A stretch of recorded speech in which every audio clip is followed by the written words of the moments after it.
War. War never changes. I guess mankind is doomed to make the same mistakes over and over again. This intro is not voice acted. Hello, friends. Tum, to-tum, to-tum, to-tum.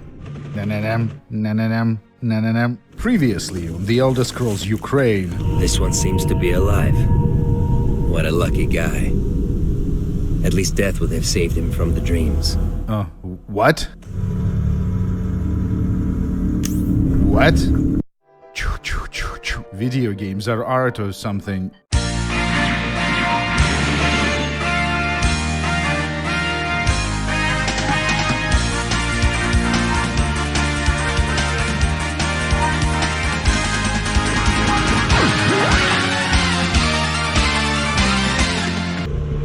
You know, it's been a long time, more than a decade since I last played or even thought about this game. So the information on Bloodlines was stored in the part of my brain normally reserved for boomer RPGs. That would be right there. The medieval fantasy kingdom was ruled by the king What's-His-Face. Master, perhaps I did not enunciate clearly the last time we spoke. I suggested that you should shut down, stay put, and wait for rescue. I really like this model. I wish we could have kept it. Once its health bar is depleted, the HK activates a self-destruct sequence.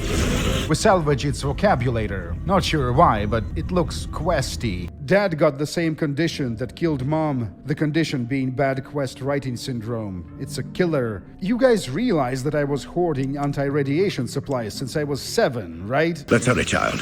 The night can only get worse, so we must find shelter soon. Don't worry. I will explain everything as soon as there is time. Actually, he's about to die. Alright, you're here. Allow me to tell you what the mission is. I'm going to be so bored. We are to go to the wasteland and search other nearby Vault-Tec facilities for spare parts. The world has changed after the war. You should avoid big settlements. Your second task is to explore the surrounding wilderness. Perhaps one day we'll choose to leave this place, so we'd better know what's safe and what's blah blah blah blah. Our character stops paying attention. On the second floor of the police station, there are these very useful training dummies. Now, it's technically not illegal to use other people's training instruments, but it's usually not done. You'll get a number of verbal warnings, and then the cops will beat the shit out of you. So what is Dusk?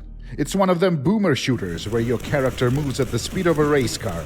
In one way or another, Dusk references nearly every major FPS from the 90s. The game is a library of references. Like, the early rural levels are reminiscent of Redneck Rampage, the least liked of all major build engine games. I said major, fuck off, Witchhaven. One of the common enemies in Dusk are these cultist dudes. If you've ever played Blood, this might trigger your PTSD. So these are the guys who beat up Mercurio. If you try to cross me, I will fuck you. He sounds like a badass, and the voice actor does a lot to communicate this impression. But then, 2 seconds later, he gives up the explosive for free because we pass a persuasion check. Yeah, guy, I'll pay you back later. We can kill them anyway, which we'll do, but there are no additional XP or monetary rewards. But hey, free blood. Be on your guard at all times, especially at night. I haven't slept properly for days. This gives me an idea. After dark, most inmates gather around the big fire and socialize, leaving their homes and belongings unguarded. Please do not interfere with me robbing your house. You two are supposed to be Jedi? You two are the worst Jedi I've ever met. My brother in Christ, I'm literally a war criminal, and Kreia is extremely poorly disguised Sith Lord. Hell yeah, flushable toilets. Welcome to our culture. Since Katie's mom is sick and immobile, I might as well practice my thieving skills on her. I keep doing that until we gain a level. The most important thing in our apartment is the laptop. Penis enlargement. Watch the girls come running. From Hunlo, troyanbotnet.vtm. Let's go for a spacewalk. The animations aren't glitching, they're just sped up. It looks weird. I lost your signal after you left the mining tunnels. Now you're coming in clear. Except I'm picking you up on the exterior of the facility. I have left the world of you station-dwelling puppies behind. The Hildebrand Chocolate Company was founded in 1817 by the confectioner Theodore Hildebrand. Confectioner. That's a cool job. I bet confectioners have tons of sex. We are an orphan, a ward of Gorion, a scholar and a mage. But who is our real dad? Well, that's a mystery. Some decades ago, the inhabitants of the realms lived through a rough period of history known as the Time of Troubles. One of these gods foresaw his own death and came up with a contingency plan. It involved impregnating many mortal women, not all of them human, in order to produce divine offspring. The god was Baal, his domain was murder, and his many children are called Baal spawn. So yeah, who knows who our real dad is? Maybe it's this guy, or this guy. My hotel's as clean as an elven arse. If you were paying attention, you might have noticed that Stalker the video game takes place in a real country called Ukraine. It's true, hard to believe, but it is a real place. A thieves' guild is a business. They offer access to various rogue-related services, but the price of admission is 10,000 cats. Cats, a currency, a coin with a square hole, named after an ancient dictator, supposedly. Cuban Missile Crisis is a 2005 real-time strategy made by some company you've never heard of and will never hear of again. A religious figure of some sort is loudly preaching about gods, our protectors and benefactors. We are 7. We don't care. The doctor says it would be irresponsible to give any more medicine to Katie's mom. But once again, we are 7-year-old sneak thief, a definition of irresponsible. So we steal a bunch of drugs from the doctor. Katie is grateful. The tutorial is done. Ancient boomers weren't able to figure out machine guns for some reason. The best assault rifles I've seen in the genre were in Brutal Doom and in Fear 1.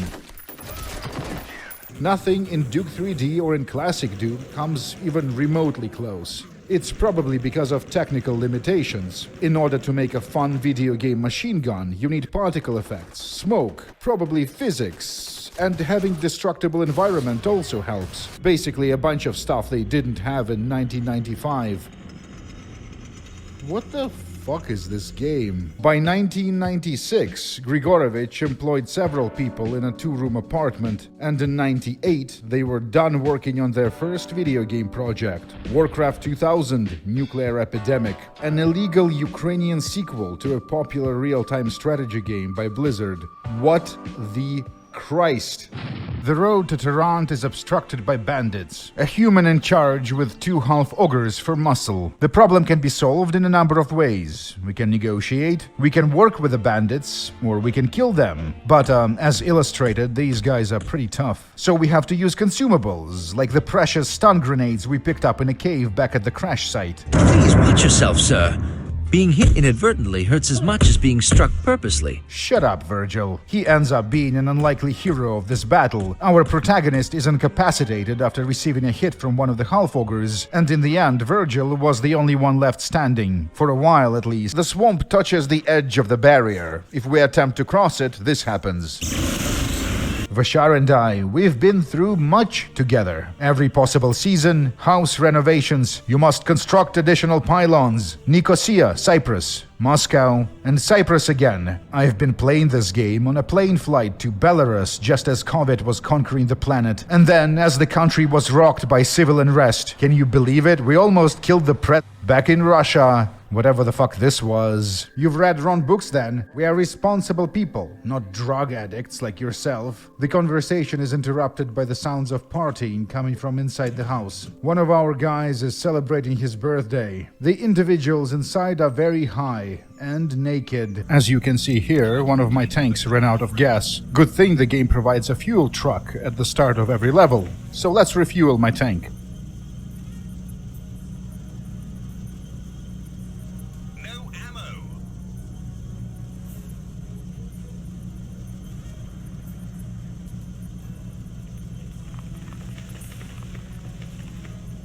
Yeah, so you should really plan the battles so that they're done before you run out of fuel. Elminster is a Mary Sue character par fucking excellence, with an impressive list of powers and adventures, including having fucked a god, as in with his dick. This weed opens your spirit.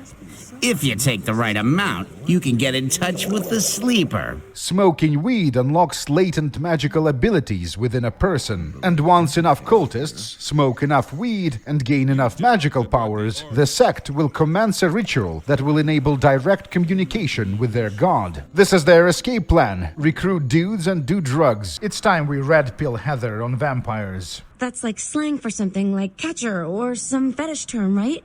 Not like a blah, blah. No, vampires are real, but they're mostly just idiots. Chris Hunt, the lead developer and founder of Lo-Fi Games, spent 12 or so years creating Kenshi, and for 6 of those years, he worked alone. Back in the early 2000s, there weren't many free video game engines available for developers. There was Augur, and then there was also, may Allah forgive me for uttering that name, Torque 3D, a career-destroying piece of Saddam Hussein-era technology. Hunt made a decision to go with Augur, which was obviously a correct choice. 20 years later, the game still looks good and runs well. This door's magnetically sealed. I can't believe this. The ship's right out there and we can't get to it. T3 can get us past the door. How can you even understand that noise? I can't, I'm just guessing. He was once a servant of the bloody Darien Ka. Don't you remember the damn Skylers? You can't trust people like those. Dark magics and grave robbing. You know, if you were more open-minded, Magus, you would still be alive. We don't have to work with Pisha, but it's hugely beneficial to be doing that because the woman is an expert on magical artifacts and has some in her possession. The people she ate were a film crew. One man escaped. He is hiding in his apartment. Holy shit, you suck! Haunted allay my ass! Even if there is such a thing as ghosts and shit, there is no fucking way a goddamn werewolf could be hiding in Griffith Park. A joke? A joke, right? Oh, real funny. Oh, you got me good. I'm going to hurt some people very badly. It's just a prank, bro. Yet another group of loners urgently needs our aid. The stalkers are holed up in the abandoned train station. They are led by Seri, a man of some authority among the loners in the garbage. That sentence felt weird to say out loud. By now, you probably noticed that creative environments are one of the major strengths of the...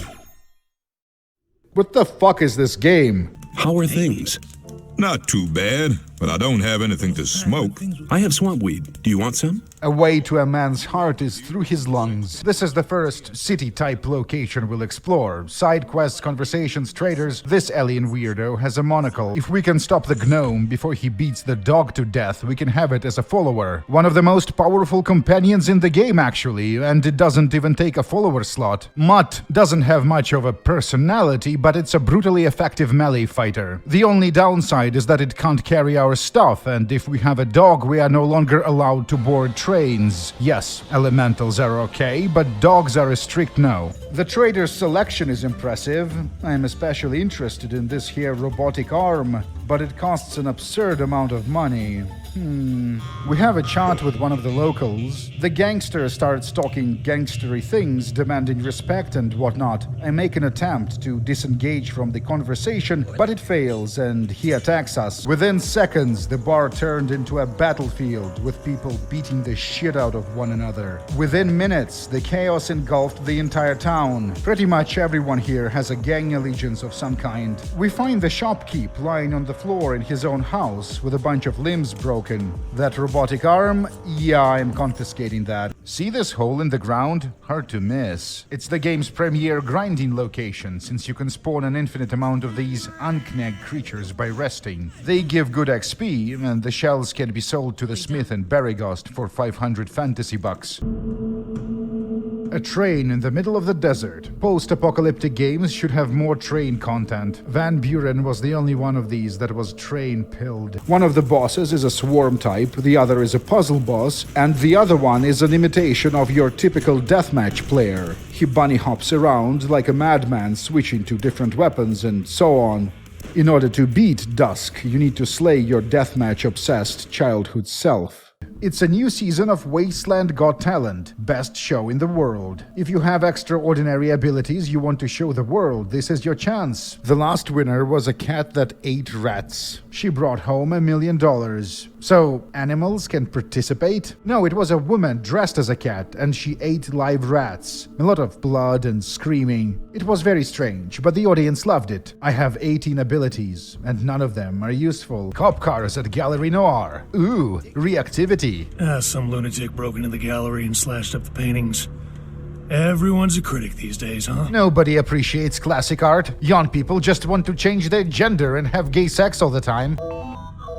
This is the introduction to the primary conflict on the Citadel station. A conflict between ethical but financially illiterate alien ecologists and a corrupt corporate entity that hopped on the restoration wagon in order to leech off Republic funding. The Zerka Corps is obviously a villain here, but the Thorians are just so boring. That's much worse than being a villain. Whatever, sure, let's go outside the walls. Just me and you, buddy. So, here we are, far away from your friend Diego. I'm to send you regards from Bloodwind. Choices and consequences and shit. One of the absolutely bizarre features of this game is that you can easily hit level cap before even arriving at the titular city of Baldur's Gate. It's like I said, my mom is a painter, not a video game person. There is an argument some nerds make online that the focus on low levels allowed the devs to precisely tweak the encounters to be more tactically complex. My response to this is, motherfucker, have you ever played Baldur's Gate? It's a post-apocalyptic romance, says one of real-life stalkers to a journalist from Slate. The loudspeaker is impotently yelling in the distance. Some loner is playing a guitar. A sound of wind blowing. You can fall in love. Many people do. So you're back. Sid likes our acquisitions from the military base. But before we leave the cordon, we need to tie up some loose ends. What are you standing there for, stalker? If you want to go through, come up and This whole area looks like a battlefield, says the game. This is an understatement. Leave the secure area at once. I think your enemies already know where you are. Get the fuck out of here, or I'll cut your spy ass in half with a laser. But writing your own story in the world of the game is the soul of Arcanum. I don't want to work for Bates. We came here to isolate him from the rest of his army of guards. Step 5. Imagine being so naive to think that dying would free you from being interrogated. Time to go back to bed and sleep for a few years again. I sense a change in the night air, something subtle and not altogether pleasant. The Uncairn sarcophagus is a weapon of mass destruction. If it indeed hosted an antediluvian inside, all kindred and kine are in grave danger. Was it really open? We weren't in a position to get a good look. And you know, it's like Alinsky said, power is not only what you have, but what your opponent thinks you have. You might have noticed the conversations in this game have a certain tempo to them. There are no real dialogue trees. It's almost always they say 3 lines and then we say our 3 lines between them. It's done this way because creating dialogue means writing scripts, which is annoying as fuck to do in this engine. How many layers of boomer shooter are you on? Well, I don't know, dude, like 5 or 6? Redneck with a shotgun shooting Marines in a lab with upside down geometry?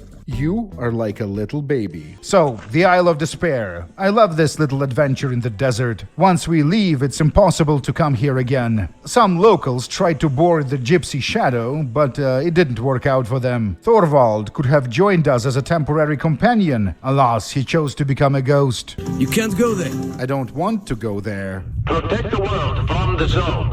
Join duty. Duty members are the only group who refuse to trade the unique gifts of the zone with the outside world. The artifacts are passed on to scientists instead. Leadership.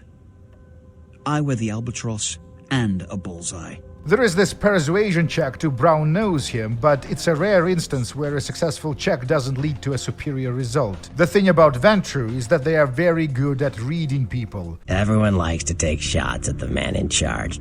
But when it comes to getting the job done, the Ventru know how to step up. They can take the heat. Primitive social manipulation tricks are of no use. You are respected by everyone in the city for your leadership. LaCroix's just the guy who backstabbed and wheeled and dealed his way into becoming king son of a bitch of all the local Camarilla. Even if he weren't as young and indiscriminate as he's already proven himself to be. Ah, to hell with LaCroix. I blasted better vampires' brains all over the wall. He's not the prince. He's a prince. But I say too much. The typical Ventrue asshole. Predictable, safe, no imagination. Ah, man, the guy's a pussy. He just got lucky he showed up in L.A. at the right time. Him and any of the traitors that sided with the Cam want power here, they'll get what's due. LaCroix is the Putin of L.A.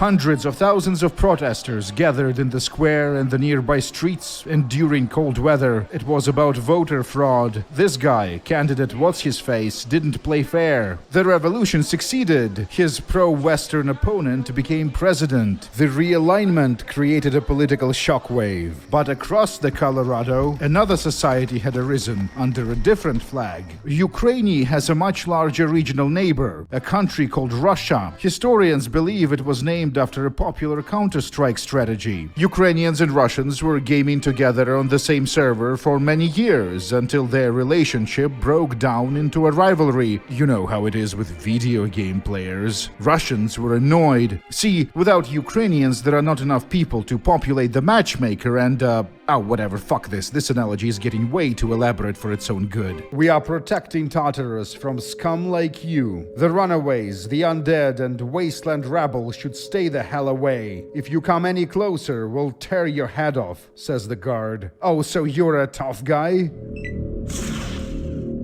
A ghoul leader of the community gathered a bunch of people around him. Tough times ahead, he says. But I promise you, sooner or later we'll all get the right to live in Tartarus. The guards have almost agreed to let us in. You don't even have to wait for that long. Welcome aboard, brothers and sisters. We're all gonna make it.